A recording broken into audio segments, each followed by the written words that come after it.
فقال سبحانه فاذكروني أذكركم واشكروا لي ولا تكفرون إن الحمد لله والصلاة والسلام على رسول الله وعلى آله وأصحابه وسلم تسليما كثيرا مزيدا إلى يوم الدين أما بعد সিরাত সিরিজে আজকে আমাদের পর্ব উহুদের যুদ্ধ নিয়ে। বদরের পরে যেই নামটি আসে সেটি হচ্ছে উহুদ। উহুদ যুদ্ধ ছিল বদরের প্রত্যক্ষ ফলাফল। বদরের যুদ্ধে কুরাইশ পরাজিত হয়েছে বলেই উহুদের যুদ্ধ সংঘটিত হয়েছে। উহুদের যুদ্ধ নিয়ে আমরা বিস্তারিত আলোচনা করব। কেন এই যুদ্ধ হলো, যুদ্ধে কি হলো, যুদ্ধের বিভিন্ন ঘটনা, পরিণতি এবং ফলাফল সবকিছু আমরা জানার চেষ্টা করব ইনশাআল্লাহ। প্রথমে আমাদের আলোচনার বিষয়বস্তু হচ্ছে উহুদের প্রেক্ষাপট। উহুদ যুদ্ধের পেছনে অনেকগুলো কারণ আছে, ধর্মীয় বিরোধ, সামাজিক মর্যাদা, রাজনৈতিক আধিপত্য ইত্যাদি। তবে প্রথম যে কারণটি আসে তা হচ্ছে ধর্মীয় বিরোধ। কুরাইশের লোকজন দ্বীন ইসলামের অগ্রগতি মেনে নিতে পারছিল না। তারা চাচ্ছিল মানুষ ইসলাম গ্রহণ না করুক, ইসলাম থেকে দূরে সরে যাক। তারা শুধু নিজেদেরকে কুফরিতে ব্যস্ত রেখেছিল তা নয়, বরং তারা চাইতো মানুষও তাদের বাপদাদার ধর্মে অটল থাকুক। এজন্য আল্লাহ তাআলা কোরআনে কিছু কাফিরদের দুটি অপরাধের কথা উল্লেখ করেন, নিজে কুফরি করা এবং অন্যদেরকে দ্বীন ইসলাম থেকে দূরে সরিয়ে রাখা। আল্লাহ তাআলা বলেন, নিশ্চয়ই যারা কুফরি করেছে এবং নিজেদের ধন সম্পদ এই খাতে ব্যয় করেছে যে এর দ্বারা মানুষদের আল্লাহ তাআলার পথ থেকে ফিরিয়ে রাখবে, এদের জন্য তুমি ভেবো না। এরা এই পথে ধনসম্পদ আরো ব্যয় করবে, অতঃপর সেই ব্যয় করাটাই তাদের জন্য মনস্তাপের কারণ হবে। এরপর দুনিয়ার জীবনেও তারা পরাভূত হবে। আর যারা কুফরি করেছে আখিরাতে তাদের সবাইকে জাহান্নামের পাশে একত্রিত করা হবে। সূরা আনফাল আয়াত 36। কাফিররা মানুষকে আল্লাহর পথ থেকে দূরে রাখতে তাদের সম্পদ খরচ করবে। ইমাম আশ-শাওকানী রাহিমাহুল্লাহ এই আয়াত প্রসঙ্গে বলেন, কাফিরদের উদ্দেশ্য হলো টাকা পয়সা খরচ করে মানুষকে আল্লাহর দ্বীন থেকে দূরে সরিয়ে রাখা। আর এই উদ্দেশ্যে তারা সৈন্য সামন্ত জোগাড় করেছে এবং আল্লাহ রাসূল সাল্লাল্লাহু আলাইহি ওয়াসাল্লামের বিরুদ্ধে যুদ্ধ করেছে। আর শাওকানীর এই কথাটির বাস্তবতা আমরা এখনো দেখছি। বর্তমানকালেও এই ইতিহাসের পুনরাবৃত্তি ঘটছে। ইসলামের সাথে যুদ্ধ করার জন্য আল্লাহর দুশমনরা ব্যয় করেছে লক্ষ লক্ষ ডলার, যেন আল্লাহর আউলিয়াদের হত্যা করতে পারে, তাদের পাকড়াও করতে পারে, ইসলামের সুনাম মিটিয়ে দিতে পারে। এই যুগের কাফিররাও কুরাইশদের চেয়ে ব্যতিক্রম নয়। বদরের পরাজয় ছিল কুরাইশদের জন্য একটা বড় আঘাত। লজ্জা আর অপমান তাদের প্রতিটি দিন তাড়া করে বেড়াচ্ছিল। পরাজয়ের অন্তর্জালা এতটাই তীব্র আর গভীর ছিল যে একটা বদলা নেওয়া ছাড়া গ্লানি তাদের মন থেকে মুছে যেত না। কুরাইশা মক্কায় 5 বা 10 বছর না, 100 বছর ধরে সম্মানিত একটি গোত্র। রাজনৈতিক ও ধর্মীয় কর্তৃত্বের কারণে সবাই তাদেরকে সমীহ করে চলত। এমন একটি গোত্রের জন্য মদিনার অখ্যাত একটি দলের কাছে শোচনীয়ভাবে হেরে যাওয়া একটা কলঙ্ক ছিল। এখনকার ভাষায় বলা যেতে পারে এই পরাজয় ছিল তাদের জন্য একটা সাইকোলজিক্যাল ট্রমা। এ থেকে মুক্তি পেতে তারা প্রতিশোধের পথ খুঁজছিল, আর তার সূত্র ধরেই তারা উহুদের জন্য প্রস্তুত হওয়া শুরু করে। কুরাইশদের কাফেলার উপর মুসলিমদের ক্রমাগত সামরিক হামলাগুলো ছিল তাদের জন্য এক প্রকার অর্থনৈতিক অবরোধ। কুরাইশরা ছিল আরব গোত্রের চোখে শ্রদ্ধার পাত্র। তাদের ব্যবহারের জন্য সিরিয়া ও ইয়েমেনের বাণিজ্যিক পথ বেদুইনরা উন্মুক্ত রেখেছিল। কিন্তু মুসলিমদের উত্থানের সাথে সাথে পরিস্থিতি ইতিমধ্যে অনেকটাই বদলে গেছে। কুরাইশরা ছিল কাবা ঘরের অভিভাবক, কিন্তু যেহেতু আল্লাহ দ্বীনকে তারা পরিত্যাগ করেছে, তাই আল্লাহ তাআলা তাদের জন্য পরিস্থিতি কঠিন করে দিলেন। মক্কা থেকে সিরিয়া যাওয়ার পথ অনেকটা অনিরাপদ হয়ে যাওয়ার কারণে মক্কা থেকে ইয়েমেনে গিয়ে ব্যবসা করার উপরও প্রভাব পড়ে। কারণ কুরাইশরা সিরিয়া থেকে কাঁচামাল কিনে তা ইয়েমেনে বিক্রি করত, আবার ইয়েমেন থেকে কিনে সিরিয়ায় বিক্রি করত। একটা বাণিজ্যিক পথ অনিরাপদ হয়ে যাবার ফলে সেই পথের ব্যবসা তো বটেই, অন্য পথের ব্যবসাও ক্ষতিগ্রস্ত হলো। কারণ সিরিয়া থেকে যদি তারা কোনো কেনাকাটাই না করতে পারে, তাহলে ইয়েমেনে গিয়ে তারা কি বিক্রি করবে? কুরাইশদের বিরুদ্ধে রাসূলুল্লাহ সাল্লাল্লাহু আলাইহি ওয়াসাল্লামের যুদ্ধ কেবল ময়দানের মধ্যে সীমাবদ্ধ ছিল না, বরং একই সাথে তা ছিল অর্থনৈতিক যুদ্ধ। কুরাইশদের সংখ্যা সাফওয়ান ইবনে উমাইয়ার একটি কথাতেই পরিষ্কার বোঝা যায়। মুহাম্মদ আর তার দলবল আমাদের ব্যবসার 12টা বাজিয়ে ছেড়েছে। বুঝতে পারছি না আমরা এখন ওদের নিয়ে কি করব। তারা উপকূলীয় এলাকার উপর থেকে নিজেদের দখল ছাড়ছে না, সেখানে তাদের মিত্রশক্তি অবস্থান করছে। আরবের অনেক গোত্রই তাদের সাথে শান্তি চুক্তি করে রেখেছে। এখন আমরা কোথায় থাকবো, কোথায় যাব? আমাদের ব্যবসা গ্রীষ্মে সিরিয়াগামী কাফেলা আর শীতে ইয়েমেন এবং আবিসিনিয়াগামী কাফেলার উপর নির্ভরশীল। যদি সেই ব্যবসায় বন্ধ করে নিজেদের দেশে বসে থাকি, তাহলে জমানো মূলধন ভেঙে খেতে হবে, আর দেখতে দেখতে সেটাও শেষ হয়ে যাবে। আরব উপদ্বীপের সবাই কুরাইশদের সমীহ চোখে দেখত, কিন্তু মুসলিমদের উত্থান তাদের দীর্ঘদিনের একচ্ছত্র আধিপত্যকে প্রশ্নের সম্মুখীন করে দেয়। যদিও ছিল এটি একটি মাত্র পরাজয়, কিন্তু কুরাইশরা বুঝতে পারছিল যে মুসলিমরা দ্রুতই আরবের বুকে একটি রাজনৈতিক শক্তি হিসেবে আবির্ভূত হতে যাচ্ছে, আর তাই আরেকটি যুদ্ধে মুসলিমদের হারানোর মাধ্যমে তারা এই আধিপত্য ফিরে পেতে মরিয়া হয়ে পড়ে। সময়টা ছিল হিজরির 3য় বছর, শাওয়াল মাস। কুরাইশরা যুদ্ধের জন্য ব্যাপক প্রস্তুতি নেয়। বদর যুদ্ধের পর থেকেই তারা এই উহুদ যুদ্ধের জন্য বছরব্যাপী প্রস্তুতি নেওয়া শুরু করে। 3000 সৈন্য বিশিষ্ট একটি শক্তিশালী সেনাবাহিনীর সমাবেশ ঘটায় এই বাহিনীতে পুরুষের সাথে নারী, দাস, এমনকি প্রতিবেশী গোত্রগুলো অংশ নেয়। তারা কুরাইশ ছাড়া অন্য গোত্রগুলোকেও এই যুদ্ধে কুরাইশদের অধীনে যুদ্ধ করার জন্য আহ্বান জানায়। এই যুদ্ধে কুরাইশদের নতুন প্রজন্মের নেতারা নেতৃত্ব দেয়, কারণ বদর যুদ্ধে প্রথম প্রজন্মের বয়োজ্যেষ্ঠ নেতারা মারা যায়। নতুন প্রজন্মের এই নেতারা হলো আবু সুফিয়ান, উমাইয়া বিন খালাফের ছেলে সাফওয়ান ইবিন উমাইয়া, আবু জাহেলের ছেলে ইকরিমা ইবিন আবু জাহেল, আব্দুল্লাহ ইবিন রাবিআ, আল হারিস ইবিন হিশাম প্রমুখ ব্যক্তিবর্গ। যদিও এরা উহুদের ময়দানে ইসলামের বিরুদ্ধে যুদ্ধ করেছে, তবে এরা তাদের আগের প্রজন্মের মতো অতটা তীব্র আর নোংরাভাবে ইসলামের সাথে শত্রুতা করেনি। এদের অনেকেই মক্কা বিজয়ের পরে ইসলাম গ্রহণ করেছিল। এই যুদ্ধের অর্থায়ন করা হয় বদরের সময় আবু সুফিয়ানের হাতে রক্ষিত সেই বিশাল কাফেলার মালামাল বিক্রি করে। সেই কাফেলাকে কেন্দ্র করেই বদরের যুদ্ধ সংঘটিত হয়। বলা হয়ে থাকে এই কাফেলায় মক্কার প্রত্যেক পরিবারে কিছু না কিছু বিনিয়োগ ছিল। বদরের পর আবু সুফিয়ান এই কাফেলাটি নিরাপদে মক্কায় ফিরিয়ে এনেছিল, কিন্তু এই কাফেলার জিনিসগুলো সে মালিকদের ফিরিয়ে দেয়নি, কারণ কুরাইশ নেতারা চাইছিল এই কাফেলার সম্পদ দিয়ে উহুদ যুদ্ধের অর্থায়ন করা হোক। তারা আবু সুফিয়ান ও কাফেলায় অন্যান্য যাদের সম্পদ ছিল তাদের কাছে গিয়ে বলে, কুরাইশরা শোনো, মুহাম্মদ তোমাদের কষ্ট দিয়েছে, তোমাদের প্রিয়জনদেরকে হত্যা করেছে, তোমাদের সেরা মানুষগুলোকে হত্যা করেছে। তাই তোমরা তোমাদের এই সম্পদ দিয়ে আমাদের যুদ্ধ করতে সাহায্য করো, যেন আমরা প্রতিশোধ নিতে পারি। এরপর কুরাইশরা এই কাফেলার সম্পদ উহুদের যুদ্ধের অর্থায়নের জন্য খরচ করতে সম্মত হয়। এটা ছাড়াও আবু উজ্জা, আমর ইবনুল আস, হুবাইরা ইবন আস-সাবরি এরা যুদ্ধের জন্য ফান্ড সংগ্রহ করার জন্য ক্যাম্পেইন চালায় এবং তারা 50,000 দিনার জমা করতে সমর্থ হয়। উহুদের যুদ্ধ ছিল বদর যুদ্ধ থেকে ব্যতিক্রম, কারণ এই যুদ্ধে কুরাইশরা প্রচুর সময় পেয়েছিল প্রস্তুতি নেবার। বদর যুদ্ধে তারা বেশ তাড়াহুড়ো করে প্রস্তুতি নেয়, তাই 1000-এর বেশি সৈনিক তারা জোগাড় করতে পারেনি। কিন্তু উহুদ যুদ্ধে অংশ নিয়েছিল 3000। এই যুদ্ধে কুরাইশদের নেতৃস্থানীয় ব্যক্তিবর্গের অনেকেই তাদের স্ত্রীকে সাথে নিয়ে যুদ্ধে আসে। এই যুদ্ধের জেনারেল আবু সুফিয়ান তার স্ত্রী হিন্দ বিনতে উতবাকে নিয়ে আসে। সাফওয়ান তার স্ত্রী বারজান বিন মাসউদ, ইকরিমা তার স্ত্রী উম্মে হাকিম এবং আল হারিস তার স্ত্রী ফাতিমা বিনতে ওয়ালিদকে সাথে নিয়ে আসে। নারীদের ভূমিকা ছিল পুরুষদের উদ্বুদ্ধ করা, বদরের পরাজয়ের তিক্ত ইতিহাসের কথা স্মরণ করিয়ে দিয়ে যোদ্ধাদের উদ্বুদ্ধ করে রাখা। যদি কোনো যোদ্ধা পালিয়ে আসতে চায় তাহলে তাদেরকে অপমান করে আবার ময়দানে ফেরত পাঠানো, যেন তারা ময়দান ছেড়ে পালাতে না পারে। রাসূলুল্লাহ সাল্লাল্লাহু আলাইহি ওয়াসাল্লামের গোয়েন্দা বিভাগ ছিল সদা সক্রিয়। এবার আল আব্বাস ইবনে আব্দুল মুত্তালিব রাদিয়াল্লাহু আনহু মক্কায় বসে রাসূলুল্লাহ সাল্লাল্লাহু আলাইহি ওয়াসাল্লামের জন্য কাজ করছেন। তিনি নিয়মিত রাসূলুল্লাহকে মক্কার তথ্য পাঠাতেন। মদিনায় চলে আসার জন্য তার অন্তর অস্থির হয়েছিল, কিন্তু তিনি মক্কা থেকে যে গুরুত্বপূর্ণ কাজ করছিলেন তার কারণে রাসূলুল্লাহ সাল্লাল্লাহু আলাইহি ওয়াসাল্লাম তাকে মক্কাতে থাকতে বললেন। কুরাইশদের যুদ্ধের পরিকল্পনার কথা রাসূলুল্লাহকে মাত্র 3 দিনের মধ্যে বার্তা পাঠিয়ে জানাতে সক্ষম হন। মক্কা থেকে মদিনার দূরত্ব প্রায় 500 কিলোমিটার। সে সময়কার যোগাযোগ ব্যবস্থার কথা চিন্তা করলে মাত্র 3 দিনে এই দূরত্ব পেরিয়ে খবর দিতে পারাটা খুবই আশ্চর্যের একটা ব্যাপার। চিঠির ভাষ্য ছিল অনেকটা এরকম: কুরাইশরা আপনার বিরুদ্ধে যুদ্ধ লড়তে বিশাল সেনাবাহিনী জড়ো করেছে। আপনি আপনার পরিকল্পনা মোতাবেক তাদেরকে মোকাবেলা করুন। তাদের সেনাদলে আছে 3000 সৈনিক, 200 ঘোড়া, বর্ম পরিহিত 700 যোদ্ধা এবং 3000 উট। তারা তাদের সমস্ত অস্ত্রশস্ত্র নিয়ে এই যুদ্ধে নামতে যাচ্ছে। চিঠিটি পড়ে শোনান উবাই ইবনে কাব রাদিয়াল্লাহু আনহু। রাসূলুল্লাহ সাল্লাল্লাহু আলাইহি ওয়াসাল্লামের ব্যক্তিগত সহকারী ছিলেন উবাই। নবীজির চিঠি লেখা, পড়ে শোনানো, এই কাজগুলো তিনি করতেন। তিনি ছিলেন খুবই বিশ্বস্ত একজন সাহাবী। রাসূলুল্লাহ সাল্লাল্লাহু আলাইহি ওয়াসাল্লাম তাকে খবরটি গোপন রাখতে বললেন। তিনি আব্বাসের পাঠানো তথ্য সম্পর্ক নিশ্চিত হবার জন্য আল হুবাব ইবন আল মুনজিরকে পাঠানোর সিদ্ধান্ত নিলেন। হুবাব বেরিয়ে পড়লেন, কুরাইশ বাহিনীর কাছাকাছি গেলেন এবং তাদের শক্তি সামর্থ্য পর্যবেক্ষণ করে মদিনায় ফিরে আসলেন। নবীজি সাল্লাল্লাহু আলাইহি ওয়াসাল্লাম জানতে চাইলেন, হুবাব বলো তো কি দেখলে? হুবাব বললেন, ইয়া রাসূলুল্লাহ, তারা অনেক লোক এসেছে যুদ্ধ করতে। আমার হিসেবে প্রায় 3000 হবে, কিছু কম বেশি হতে পারে। আর তারা 200 ঘোড়া এনেছে, আর প্রচুর ঢাল, প্রায় 700-র কাছাকাছি হবে। আচ্ছা, তুমি কি মহিলাদের দেখেছ? হুবাব বললেন, হ্যাঁ দেখেছি। তারা দিফাফ আর আকবার নিয়ে এসেছে। এগুলো হলো ড্রামের মতো এক প্রকার বাদ্যযন্ত্র। নবীজি সাল্লাল্লাহু আলাইহি ওয়াসাল্লাম বললেন, ওরা এসেছে ওদের যোদ্ধাদের উৎসাহ যোগাতে, বদরের কথা স্মরণ করিয়ে দিতে। যা দেখেছ কারো কাছে প্রকাশ করবে না। হাসবুনাল্লাহু ওয়া নি'মাল ওয়াকিল, নি'মাল মাওলা ওয়া নি'মান নাসির। আব্বাস এবং হুবাবের কাছ থেকে নির্ভরযোগ্য তথ্য পাওয়ার পর রাসূলুল্লাহ সাল্লাল্লাহু আলাইহি ওয়াসাল্লাম যুদ্ধের ব্যাপারে সিদ্ধান্ত নেবার জন্য সাহাবীদের সাথে পরামর্শ করলেন।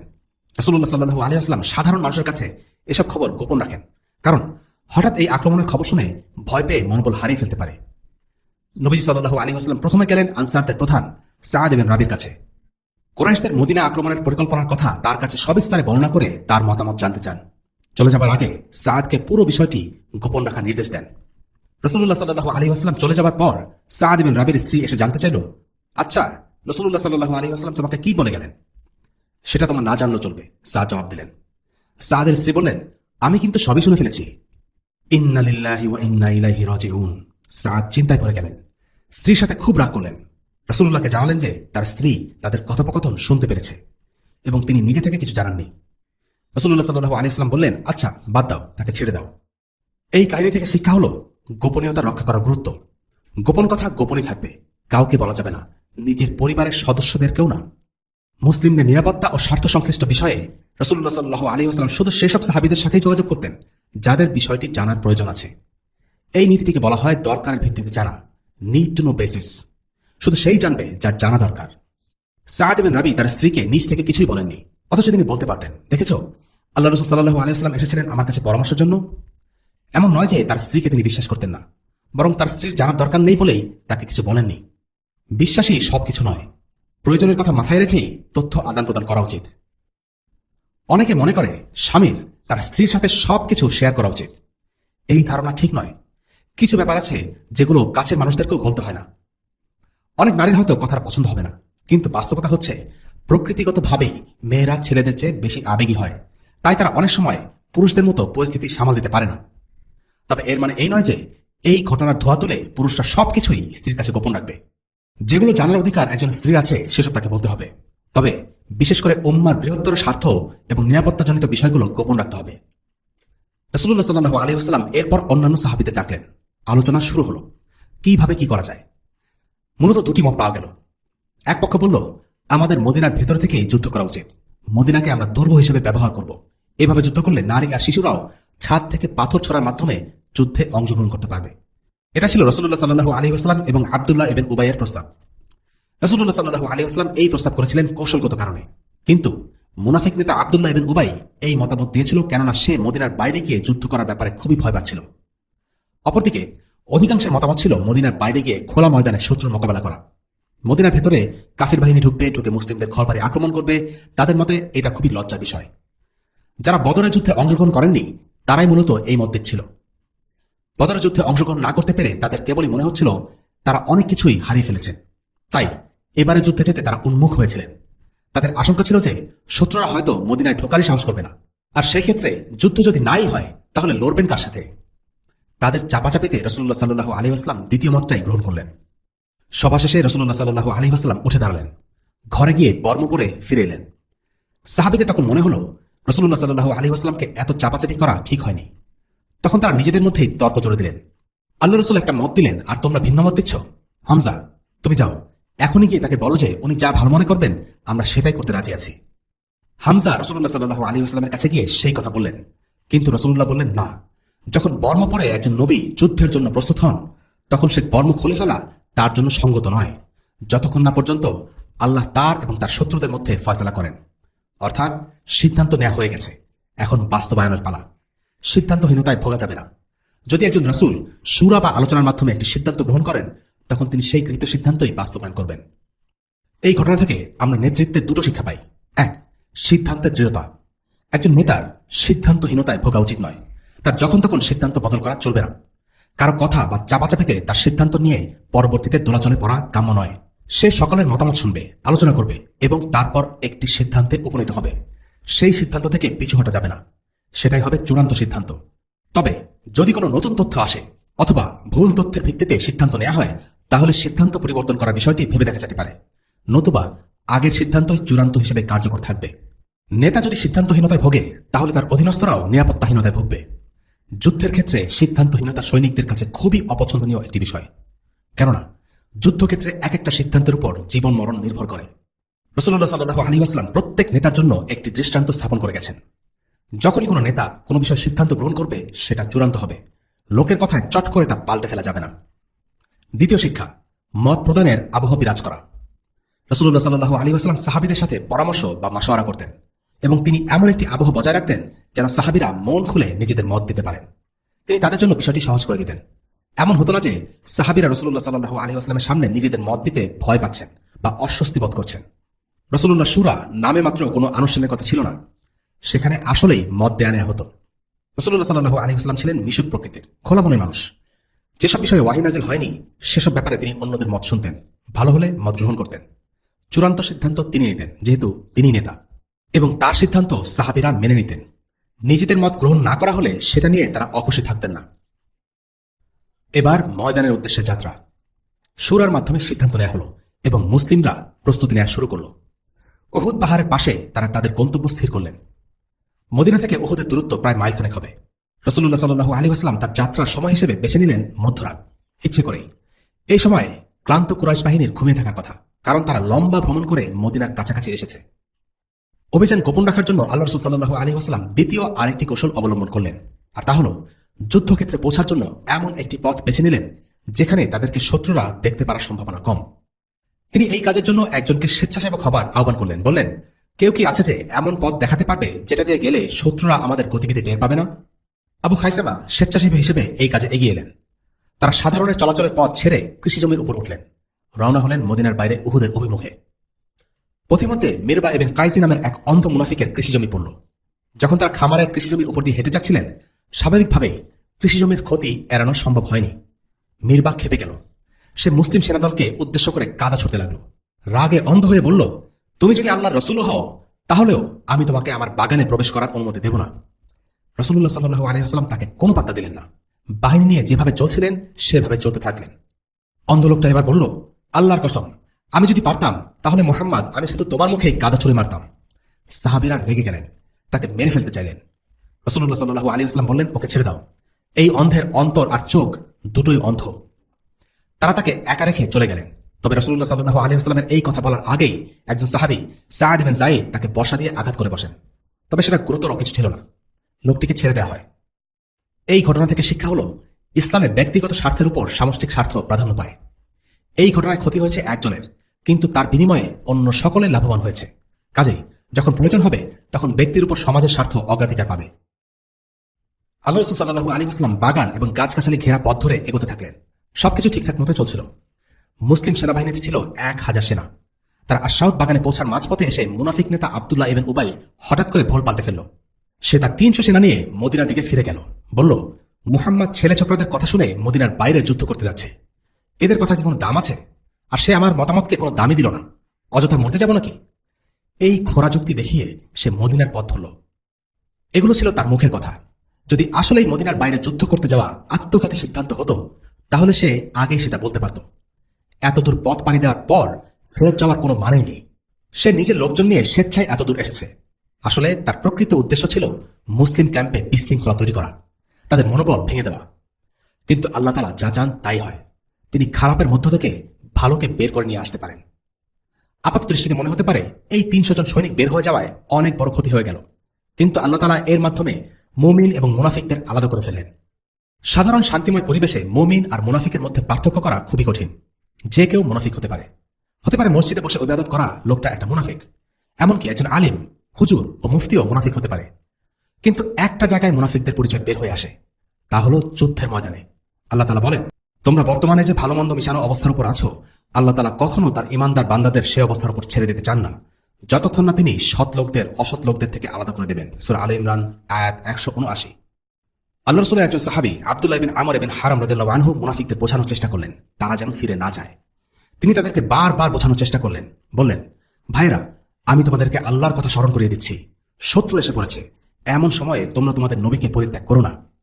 মুনাফিকরা তখন তাকে বলল, আরে তোমরা যদি আসলে কোনো যুদ্ধ করতে তাহলে কি তোমাদেরকে শত্রুদের হাতে এভাবে তুলে দিতাম নাকি? কিসের যুদ্ধ? তোমরা করবে যুদ্ধ? কোনো যুদ্ধই হবে না। আব্দুল্লাহ ইবনে আমর রেগে গিয়ে বললেন, আল্লাহর দুশমনের দল, তোদের উপর গজব নাজিল হোক। আল্লাহ রাসূল যেন কোনোদিন তোদের দিকে তাকাতে না হয় সেই ব্যবস্থায় আল্লাহ করবেন। আল্লাহ তাআলা এই কথোপকথনগুলো আমাদের জন্য কোরআনে উল্লেখ করেছেন। উহুদের ময়দানে দুদল সম্মুখ লড়াইয়ের দিনে যে সাময়িক বিপর্যয় তোমাদের উপর এসেছিল তা এসেছে আল্লাহর ইচ্ছায়। এই বিপর্যয় দিয়ে আল্লাহ তাআলা এই কথাটা জেনে নিতে চান কারা তার উপর সঠিক অর্থে ঈমান এনেছে। এর মাধ্যমে তাদের পরিচয় তিনি জেনে নেবেন যারা এই চরম মুহূর্তে মুনাফিকি করেছে। এই মুনাফিকদের যখন বলা হয়েছিল যে সবাই একসাথে আল্লাহর পথে লড়াই করো অথবা অন্ততপক্ষে নিজেদের শহরের প্রতিরক্ষাটুকু তোমরা করো, তখন তারা বলল, যদি আমরা জানতাম আজ সত্যি যুদ্ধ হবে তাহলে অবশ্যই আমরা তোমাদের অনুসরণ করতাম। এ সময় তারা ঈমানের চাইতে কুফরেরই বেশি কাছাকাছি অবস্থান করছিল। এরা মুখে যা কিছু গোপন করে আল্লাহ তাআলা তার সম্যক অবগত আছেন। সূরা আলে ইমরান আয়াত 166 এবং 67। অর্থাৎ মুনাফিকদের পিছু হটার কারণ হলো জিহাদ। আব্দুল্লাহ ইবনে উবাই কেন এই সংকটময় মুহূর্তে পিছু হটেছিল? এর কারণ হলো মুসলিমদের মাঝে সন্দেহ, বিভক্তি তৈরি করা, মনোবল ভেঙে দেবার চেষ্টা করা। তাদের এই পরিকল্পনা প্রায় সফল হবার উপক্রম হয়েছিল। বনু আউসের দুটি গোত্র, বনু সালিমা এবং বনু হারিসা, তারা মদিনায় ফিরে যাবার কথা চিন্তা ভাবনা করতে থাকে। কিন্তু আল্লাহ আজ্জা ওয়া জাল তাদের মনোবল ফিরিয়ে আনেন এবং তাদের দৃঢ়পদ রাখেন। আল্লাহ তাআলা বলেন, সেই নাজুক পরিস্থিতিতে যখন তোমাদের দুটো দল মনোবল হারাবার উপক্রম করল, তখন আল্লাহ তাআলাই তাদের উভয় দলের সেই ভগ্ন মনোবল জোড়া লাগাবার কাজে অভিভাবক ছিলেন। আর আল্লাহর উপর যারা ঈমান আনে তাদের তো সর্বাবস্থায় তার উপরেই ভরসা করা উচিত। সূরা আলে ইমরান আয়াত 122। এই দুটো গোত্রের মনোবল হারিয়ে ফেলাটা ইচ্ছাকৃত ছিল না, তাই আল্লাহ তাদের দৃঢ়পদ রাখলেন, তাদের মাঝে সংকল্প ফিরে এলো। জাবির বিন আব্দুল্লাহ বলেন, এই আয়াতটি আমাদের ব্যাপারে নাজিল হয়। তারা এই আয়াতটিকে খুব পছন্দ করতেন, কারণ এখানে আল্লাহ বলছেন আল্লাহ ছিলেন তাদের, অর্থাৎ এই দুই গোত্রের ওয়ালি। আল্লাহ তাদের কথা কোরআনে উল্লেখ করেছেন, তাই তারা এই আয়াতটি খুবই পছন্দ করতেন।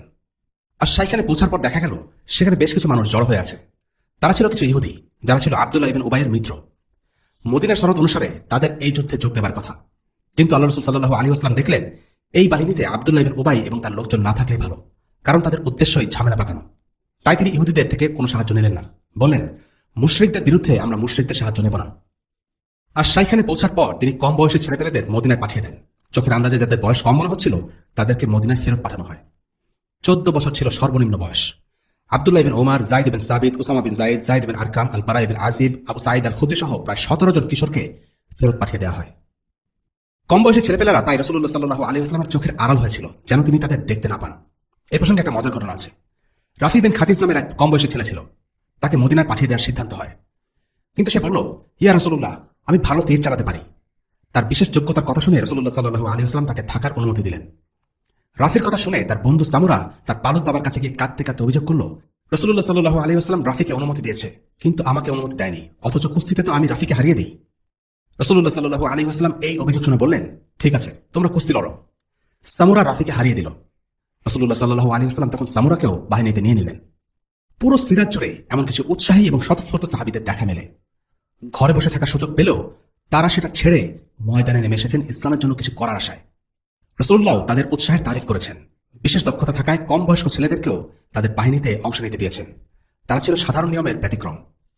রাসূলুল্লাহ সাল্লাল্লাহু আলাইহি ওয়াসাল্লাম মূল সেনাবাহিনীকে 3টি বাহিনীতে বিভক্ত করলেন, মুহাজিরিন, আউস এবং খাজরাজ। মুহাজিরিন বাহিনীর পতাকা দেওয়া হয় মুসাব ইবনে উমাইর রাদিয়াল্লাহু আনহুকে। আউসের পতাকা তুলে দেওয়া হয় উসাইব ইবনে খুজাইর রাদিয়াল্লাহু আনহুকে এবং খাজরাজের পতাকা বহন করেন আল হুবাব ইবনে আল মুনজির রাদিয়াল্লাহু আনহু। এরপর আল্লাহ রাসূল সাল্লাল্লাহু আলাইহি ওয়াসাল্লাম সাহাবাদের উদ্দেশ্যে একটি ছোট বক্তব্য দিলেন। যুদ্ধের আগে সৈনিকদের উদ্দেশ্যে একজন কমান্ডারের বক্তব্য খুবই গুরুত্বপূর্ণ। ইসলামের ইতিহাস জুড়ে এমন অনেক ঘটনা পাওয়া যায় যেখানে কমান্ডার সৈনিকদের উদ্দেশ্যে এমন তেজদীপ্ত ঝাঁঝালো বক্তব্য দিয়েছেন যে সৈনিকরা প্রবল সাহসিকতায় ময়দানে ঝাঁপিয়ে পড়েছে। যুদ্ধের সময় সৈনিকদের মনোবল চাঙ্গা রাখা খুবই গুরুত্বপূর্ণ। উহুদের প্রাক্কালেও এমন একটি ঘটনা পাওয়া যায়। রাসূলুল্লাহ সাল্লাল্লাহু আলাইহি ওয়াসাল্লাম তার বাহিনীর সামনে দাঁড়িয়ে ছোট্ট একটি বক্তব্য রাখলেন। ভাইয়েরা, আল্লাহ তাআলা তার কিতাবে আমাকে যা আদেশ করেছেন আমি তোমাদেরকে তাই আদেশ করছি, আল্লাহর আনুগত্য করো। যা কিছু তিনি নিষেধ করেছেন তা থেকে বিরত থাকো। তোমরা যারা নিজেদের দায়িত্ব সম্পর্কে জানো এবং ধৈর্য, দৃঢ় বিশ্বাস, আন্তরিকতা এবং নিষ্ঠার সাথে নিজেদের প্রস্তুত করেছ, আজ তাদের জন্য পুরস্কার লুফে নেওয়ার সুযোগ। নিশ্চয়ই শত্রুর সাথে জিহাদ করা সহজ কাজ নয়, বরং কষ্টকরই বটে। খুব অল্প কজনই ধৈর্যের সাথে তা করতে পারে। তবে আল্লাহ তাদের সাথে আছেন যারা তাকে মেনে চলে, আর যারা তাকে মানে না তাদের সাথে থাকে শয়তান। তাই ধৈর্যের সাথে জিহাদ করো আর খুঁজে ফেরো সেই প্রতিশ্রুতি যা আল্লাহ তোমাদের দিয়েছেন। আর আমি তোমাদেরকে যা আদেশ করছি তোমরা তা অবশ্যই পালন করবে, কেননা আমি তোমাদেরকে তাই করতে বলি যা সঠিক। মনে রেখো, অনৈক্য, মতভেদ আর হতাশাই হলো দুর্বলতা আর শক্তিহীনতার কারণ। যারা এমন করে আল্লাহ না তাদের ভালোবাসেন আর না বিজয় দান করেন। এই সংক্ষিপ্ত বক্তব্যে নবী সাল্লাল্লাহু আলাইহি ওয়াসাল্লাম 3টি বিষয় জোর দিয়েছেন। 1. জিহাদের সময় চেষ্টা করা, নিজেকে ঠেলে দেওয়া। 2. শত্রুর আক্রমণে দিশেহারা না হয়ে সবর করা। এবং 3. অনৈক্য এবং বিভক্তি পরিহার করা। রাসূলুল্লাহ সাল্লাল্লাহু আলাইহি ওয়াসাল্লাম উহুদ পাহাড়ের সামনে দাঁড়ালেন, যুদ্ধক্ষেত্রের বিভিন্ন দিক ভালোভাবে দেখছেন। রাসূলুল্লাহ সাল্লাল্লাহু আলাইহি ওয়াসাল্লামের কোনো প্রাতিষ্ঠানিক সামরিক জ্ঞান ছিল না। আল্লাহ তাআলা তাকে এই বিষয়ে জ্ঞান দিয়েছেন। উহুদের ময়দানে দাঁড়িয়ে তিনি লক্ষ্য করলেন পেছনের দিক থেকে আক্রমণের একটি সম্ভাবনা আছে। সেখানে একটি ছোটখাটো পাহাড় আই-9, উহুদ পাহাড়ের ঠিক বরাবর। রাসূলুল্লাহ সাল্লাল্লাহু আলাইহি ওয়াসাল্লাম 50 জন তীরন্দাজকে সেই আই-9 পাহাড়ের উপর অবস্থান নিতে বললেন। তাদেরকে পরিষ্কার ভাষায় দিক নির্দেশনা দিলেন। আমার কাছ থেকে নির্দেশ পাওয়ার আগ পর্যন্ত তোমরা এই পাহাড়ে অবস্থান করবে। যদি তোমরা দেখো শকুন এসে আমাদের মৃতদেহ খুবলে খাচ্ছে, তবু আমার ইশারা ছাড়া এক পাও নড়বে না। আর যদি দেখো শত্রুদের উপর আমরা বিজয় লাভ করেছি, তাদেরকে পায়ের নিচে পিষে ফেলছি, তবুও আমার ইশারা ছাড়া তোমরা এখান থেকে সরবে না। এই বাহিনীর নেতৃত্বে যারা ছিলেন তাদেরকে আল্লাহ রাসূল সাল্লাল্লাহু আলাইহি ওয়াসাল্লাম বললেন, শত্রুদের উপর সমানে তীর বর্ষণ করবে, যেন তারা আমাদের কাছে আসতে না পারে। আমরা জিতি অথবা হারি, তোমরা তোমাদের জায়গাতেই থাকবে। বাকিদের উদ্দেশ্যে তিনি আরো বললেন, তোমরা তোমাদের জায়গায় থাকবে, একদম নড়বে না।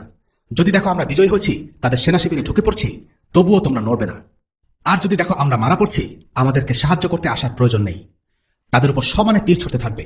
যদি তীর ছুটতে থাকো তাহলে তাদের ঘোড়াগুলো সামনে আগাবে না। নিশ্চয়ই তোমরা যদি তোমাদের জায়গায় অবস্থান করো, আমরা জিতব। হে আল্লাহ, তুমি সাক্ষী থেকো। নবীজির এই নির্দেশনা ছিল দিনের আলোর মতো পরিষ্কার নির্দেশনা। যুদ্ধক্ষেত্রে জয় পরাজয় যাই হোক, তীরন্দাজরা তাদের অবস্থানে থাকবে, আর শত্রুপক্ষকে পেছন থেকে আক্রমণ করতে দেখলে তীর বর্ষণ করবে। কেননা শত্রুরা অসতর্কতার সুযোগ নিয়ে পাশ থেকে কিংবা পেছন থেকে হামলা করে মুসলিমদেরকে বিপদে ফেলে দিতে পারে। রাসূলুল্লাহ সাল্লাল্লাহু আলাইহি ওয়াসাল্লাম 50 জনের বাহিনীকে আইনাইন পাহাড়ের উপর অবস্থান করতে বললেন, যেন শত্রুরা শুধুমাত্র একটি জায়গা থেকেই আক্রমণ চালাতে পারে এবং বাকি জায়গাগুলো সব বন্ধ হয়ে থাকে। এই বাহিনীর নেতৃত্বে ছিলেন আব্দুল্লাহ ইবনে জুবাইর রাদিয়াল্লাহু আনহু। এই 50 জনের কাজ হলো তিনটি: 1. পাহাড়ের উপর নিয়ন্ত্রণ রাখা, 2. মুসলিম বাহিনীর পেছন দিকটায় নিরাপত্তা নিশ্চিত করা, এবং 3. কোন শত্রু বাহিনী আসতে চাইলে তাদের প্রতিরোধ করা। যুদ্ধের শুরুতে কুরাইশরা একটি কূটকৌশল অবলম্বন করল। তারা মুসলিমদের ঐক্যে ফাটল ধরাতে চাইল। আবু সুফিয়ান আনসারদের উদ্দেশ্য করে সংবাদ পাঠালো, বলল, দেখো, তোমাদের সাথে আমাদের কোনো শত্রুতা নেই, আমাদের বোঝাপড়া আমাদের ভাইদের সাথে, কাজেই তোমরা আমাদের পথ থেকে সরে দাঁড়াও। অর্থাৎ কুরাইশরা বলছিল, আনসারদের সাথে কুরাইশদের কোনো শত্রুতা নেই, আনসারদের সাথে কুরাইশদের যুদ্ধ করার কোনো ইচ্ছা তাদের নেই। কুরাইশরা শুধু মুহাজিরদের সাথেই যুদ্ধ করতে এসেছে। এই কথা শুনে আনসাররা বললেন, তোমরা এখন কথা বলছো? আরে তোমরা, এই কুরাইশরা মাত্র কিছুদিন আগে রাসূলুল্লাহ সাল্লাল্লাহু আলাইহি ওয়াসাল্লাম মদিনা হিজরত করার পর আমাদেরকে চিঠি লিখে হুমকি দিয়েছিল যে যদি আমরা রাসূলুল্লাহকে তোমাদের হাতে তুলে না দেই, তাহলে তোমরা আমাদেরকে হত্যা করবে, আমাদের মেয়েদেরকে দাসী বানাবে, আমাদের টাকা পয়সা লুট করবে। আর এখন হঠাৎ সাধু সেজে বলছো আমাদের সাথে তোমাদের কোনো শত্রুতা নেই। এটা মিথ্যা, এটা হচ্ছে তোমাদের প্রতারণা। কুরাইশরা চেয়েছিল মুসলিমদের মধ্যে অনৈক্য তৈরি করতে, যাতে এক এক করে সবাইকে শেষ করতে পারে। আজকে দিনে কাফিররা যেমন করে বলে, মুসলিমদের সাথে আমাদের কোনো শত্রুতা নেই, আমরা তো শুধু সন্ত্রাসীদের দমন করছি। এটা আধুনিক সামরিক সংস্কৃতির একটি কৌশল, যার মাধ্যমে শত্রুর মধ্যে অনৈক্য তৈরি করা হয়। বলা যেতে পারে এটি মনস্তাত্ত্বিক যুদ্ধের একটি অস্ত্র। কাফিররা এই কথা বলে উম্মার একটি অংশের কাছে বিশ্বাস বা আস্থা অর্জন করে তাদের বন্ধু সাজতে চায়, এবং যারা উম্মার পক্ষে লড়ছে তাদেরকে ভিলেন বানাতে চায়। বাস্তবতা হলো, প্রথমে তারা তথাকথিত সন্ত্রাসীদের দমন করবে, আর এরপর বাদবাকি উম্মার বিরুদ্ধে মাঠে নামবে। কাফিররা যদি সরাসরি ইসলাম ও মুসলিমদের বিরুদ্ধে যুদ্ধ ঘোষণা করে, তাহলে সব মুসলিম তাদের বিরুদ্ধে এক হয়ে যাবে, এবং তখন কাফিরদের জন্য মুসলিমদের ধ্বংস করা কঠিন হয়ে যাবে। জিহাদ হচ্ছে মুসলিম উম্মার রক্ষা কবচ, আর কাফিররা সেটা নষ্ট করে দিতে চায়। তাই তারা জিহাদের অপেক্ষা করে, এবং যারা জিহাদ করে তাদের ব্যাপারে মিথ্যাচার করে। তারা বলে তারা মুসলিমদের ভালোবাসে, কিন্তু সন্ত্রাসীদের ঘৃণা করে। আসলে সন্ত্রাসী বলতে তাদেরকে বোঝায় যারা আসলে কাফিরদের দখলদারিত্বের বিরুদ্ধে অবস্থান নেয়। কাফিরদের এই সততাপূর্ণ বয়ানের ব্যাপারে মুসলিমদের সচেতন হতে হবে এবং বুঝতে হবে কে তাদের শত্রু আর কে তাদের বন্ধু। দ্বিতীয় প্রচেষ্টা হিসেবে কুরাইশরা আউস গোত্রের আবু আমরকে পাঠিয়ে মুসলিমদের মধ্যে বিভক্তি সৃষ্টির চেষ্টা চালালো। সে আগে মদিনায় থাকত। ইসলাম যখন মদিনা আসে তখন সে মুসলিম হতে অস্বীকৃতি জানায়, আর মদিনা ছেড়ে কুরাইশদের সেনাবাহিনীতে যোগদান করে। আগে তার গোত্রের লোকেরা তাকে অনেক ভালোবাসত, তাকে রাহিব বা যাজক বলে ডাকত। তাই কুরাইশদের সে বলল, আমি আমার লোকদের বুঝিয়ে শুনিয়ে মুহাম্মাদের বিরুদ্ধে যুদ্ধ করতে রাজি করাবো। আবু আমর খুব আত্মবিশ্বাসী ছিল। গোত্রের লোকজন তাকে অনেক ভালোবাসত, তাই তার কথা নিশ্চয়ই তারা ফেলতে পারবে না এমনটাই সে ভাবছিল। কিন্তু ইসলাম যে মানুষের ভালো লাগা, ভালোবাসা, আনুগত্য সবকিছু বদলে দিতে পারে, সেটা আবু আমরের ধারণা ছিল না। তার গোত্রের কাছে এই বিদঘুটে প্রস্তাব নেওয়া মাত্র তারা তাকে প্রত্যাখ্যান করল, তাকে অভিশাপ দিতে লাগলো। সে কি বুঝলো কে জানে, বলল, না, আমি চলে যাবার পর আমার লোকদের উপর শয়তান ভর করেছে। আসলে শয়তান নয়, আনসারদের অন্তরকে বদলে দিয়েছিল ইসলাম। এভাবে শত্রুদের দ্বিতীয় প্রচেষ্টাও ব্যর্থ হয়ে গেল। মূল যুদ্ধের আগে দ্বন্দ্বযুদ্ধ ছিল আরবদের প্রথা, যাকে বলা হতো মুবারাজা। উহুদেও তার ব্যতিক্রম হল না। কুরাইশদের পতাকাবাহক তালহা ইবনে ওসমান মুসলিমদের উদ্দেশ্যে চ্যালেঞ্জ ছুড়ে দিল, কোথায় মুহাম্মাদের সঙ্গীরা? তোমরা তো দাবি করো আমরা নাকি দোজখে যাব আর তোমরা নাকি বেহেশতে যাবে, তো আসো তো, আমার সাথে লড়ে আমাকে দোজখে পাঠাও, অথবা আমি তোমাদেরকে মেরে বেহেশতে পাঠিয়ে দেই। তার অধ্যত্ত বড় কথা শুনে আলী রাদিয়াল্লাহু আনহু শান্ত থাকতে পারলেন না। তার চ্যালেঞ্জ গ্রহণ করে এগিয়ে গিয়ে বললেন, হয় আজকে তুই জাহান্নামে যাবি, নইলে আমি জান্নাতে যাব। এই বলে তার সাথে লড়াই শুরু করলেন। তরবারের এক কোপে তালহার শরীর থেকে তার পা বিচ্ছিন্ন করে মাটিতে ফেলে দিলেন। অপমানের এখানে শেষ নয়। তালহা যখন মাটিতে পড়ে গেল, এমনভাবে পড়ল যে তার লজ্জাস্থান থেকেও কাপড় সরে উন্মুক্ত হয়ে গেল। সে আলীকে বলল, ভাই আমার, আল্লাহর দোহাই লাগে, আমার পরিবারের দোহাই লাগে, আমাকে ছেড়ে দাও। এই কথা শুনে আলী তাকে হত্যা না করে তাকে ফেলে চলে আসলেন। সাহাবীরা জিজ্ঞেস করলেন, কি ব্যাপার, তুমি তাকে মেরে ফেললে না কেন? আলী রাদিয়াল্লাহু আনহু বললেন, সে আমার সম্পর্কে দোহাই দিয়ে অনুরোধ করেছে তাকে যেন ছেড়ে দেই, তাই ছেড়ে দিয়েছি, ওভাবে মারতে ইচ্ছে করেনি। দ্বন্দ্বযুদ্ধের পরপরই যুদ্ধের দুই বাহিনী মুখোমুখি হলো আর ঝাঁপিয়ে পড়ল ময়দানে। রাসূলুল্লাহ সাল্লাল্লাহু আলাইহি ওয়াসাল্লাম তার সাহাবীদের যুদ্ধে উৎসাহ দেওয়ার জন্য একটা তরবারি হাতে নিয়ে সাহাবীদের জিজ্ঞেস করলেন, কে আছে আমার হাত থেকে এই তরবারি নিতে চায়? আমি নেব। অনেকে আগ্রহ দেখালেন। এই তরবারি নিতে চাইলে তার হক আদায় করা চাই। কে আছে এই তরবারির হক আদায়ের ক্ষমতা রাখে? রাসূলুল্লাহ সাল্লাল্লাহু আলাইহি ওয়াসাল্লাম শর্ত যোগ করলেন। আবু দুজানা জিজ্ঞেস করলেন, এই তরবারের হক কি?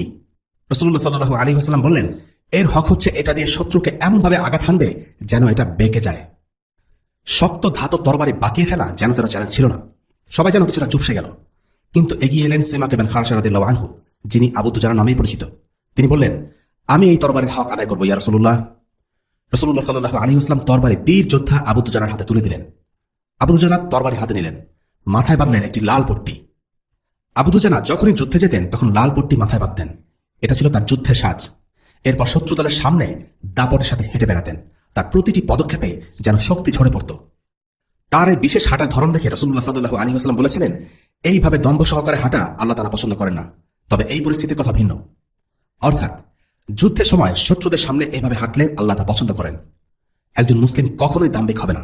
তার মাঝে নম্রতা আর বিনয় থাকবে। কিন্তু নম্রতা থাকা মানেই দুর্বলতা নয়। তাই শত্রুদের সামনে হাঁটা চলায় কোনো দুর্বলতা দেখানো যাবে না। রাসূলুল্লাহর হাঁটায় দৃঢ়তা এবং শক্তির ছাপ প্রকাশ পেত। যুদ্ধের প্রথম পর্যায়ে মুসলিমদের আক্রমণের সামনে কুরাইশ বাহিনী দাঁড়াতে পারেনি, বরং ময়দান ছেড়ে পালিয়ে বাঁচার চেষ্টা করছিল। পরিমণি করে তারা পালাতে থাকে। তাদের নারীদের পর্যন্ত পায়ের নূপুর দেখা যাচ্ছিল। আবু সুফিয়ানের স্ত্রী হিন্দ থেকে দেখা গেল পালিয়ে পাহাড়ের উপর আশ্রয় নিতে। কুরাইশদের বিপর্যয় এতটাই সাংঘাতিক ছিল যে তাদের নারীদের প্রতিরক্ষা দেওয়ার মতো কোনো পুরুষ অবশিষ্ট ছিল না। যে যেভাবে পেরেছে নিজের জান নিয়ে পালিয়েছে। তবু কুরাইশদের মধ্যে কিছু লোক ছিল মরিয়া। সেদিন যে পরিবারের হাতে কুরাইশ বাহিনীর পতাকা দেওয়া হয়েছিল তারা ছিল বনু আব্দুদ্দার। আবু সুফিয়ান তাদের আগেই বলে দিয়েছিল, দেখো, বদরের দিনেও তোমরা পতাকা বহন করেছ, আর সেবার কি ঘটেছে নিশ্চয়ই তোমাদের মনে আছে। যদি এই পতাকার মর্যাদা না রাখতে পারো তবে এই দায়িত্ব ছেড়ে দাও। যুদ্ধক্ষেত্রে পতাকা মানে বিশাল কিছু। পতাকার জন্য সৈনিকরা লড়ে যায়। পতাকা তাদের সাহস যোগায়। পতাকা তাদের প্রেরণার উৎস। পতাকা সমুন্নত রাখার অর্থ যুদ্ধ এখনো জারি আছে, এখনো শেষ হয়ে যায়নি। যদি কোনো দলের পতাকা পড়ে যায় তার প্রতীকী অর্থ দলটি যুদ্ধে পরাজিত হয়েছে।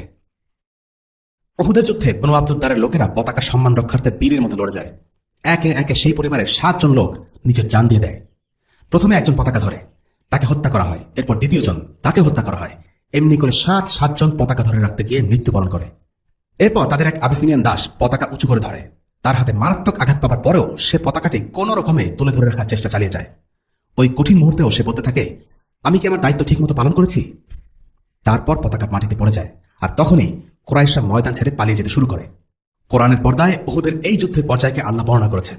وَلَقَدْ صَدَقَكُمُ اللَّهُ وَعْدَهُ إِذْ تَحُسُّونَهُم بِإِذْنِهِ। আর আল্লাহ তোমাদের কাছে তার ওয়াদা সত্যে পরিণত করেন যখন তোমরা তাদেরকে হত্যা করেছিলে তার নির্দেশে। সূরা আলে ইমরান আয়াত 152। রাসূলুল্লাহ সাল্লাল্লাহু আলাইহি ওয়াসাল্লামের সিরাতে যুদ্ধের বর্ণনাকে ঠিক ধারাভাষ্যের ঢঙে বর্ণনা করা যায় না। অর্থাৎ ক্রমান্বয়ে বর্ণনা করা যায় না। কারণ ইতিহাসের গ্রন্থগুলোতে কিছু টুকরো টুকরো ঘটনা আকারে যুদ্ধের বর্ণনাগুলো এসেছে। উহুদের যুদ্ধে এমন একটি ঘটনা হলো আবু দুজানার বীরত্ব। উহুদের দিন যেন আবু দুজানার দিন। আবু দুজানা সেই তরবারি নিয়ে সোজা মুশরিক বাহিনীর মাঝে ঢুকে গেলেন। তরবারি চালিয়ে তছনছ করে দিলেন শত্রু বাহিনীকে, যতক্ষণ না পর্যন্ত তার তরবারি বেঁকে যায়।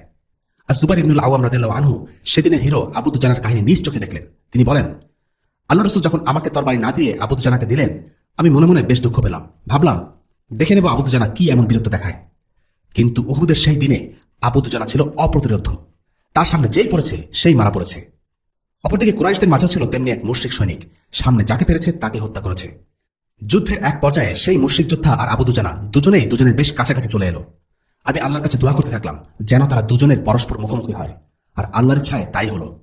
দুজন লড়াই শুরু করলো। দুজনে একে অপরকে তরবারি দ্বারা আঘাত পাল্টা আঘাত করছে। সেই মুশরিক আবু দুজানাকে তরবারি দিয়ে আঘাত করতে গেলে আবু দুজানা রাদিয়াল্লাহু আনহু তৎক্ষণাৎ তার ঢাল দিয়ে সে আঘাত প্রতিরোধ করলেন। কিন্তু তরবারি আটকে গেল আবু দুজানার ঢালে। আর সেই সুযোগে আবু দুজানা তাকে তরবারি চালিয়ে হত্যা করলেন।